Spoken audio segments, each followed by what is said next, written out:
Daily use words इरादा, intention, बहस, argument, बहाना बनाना, प्रिटेंड, नकल करना, इमिटेट, माफ करना, फॉरगिव, डसना, बाइट, सूंघना, स्निफ, शर्माना, ब्लश, मनाना, परसुएट, इत्तेफाक, कोइंसिडेंस। सो गाइस पढ़ना है with fun, so follow, let's learn. Bye bye.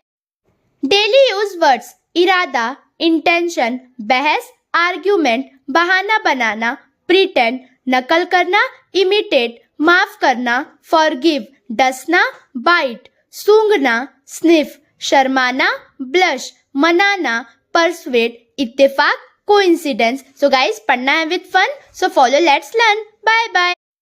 Daily use words इरादा, इंटेंशन, बहस, आर्ग्यूमेंट, बहाना बनाना, प्रिटेंड, नकल करना, इमिटेट, माफ करना, फॉरगिव, डसना, बाइट, सूंघना, स्निफ, शर्माना, ब्लश, मनाना, परसुएट, इत्तेफाक, कोइंसिडेंस।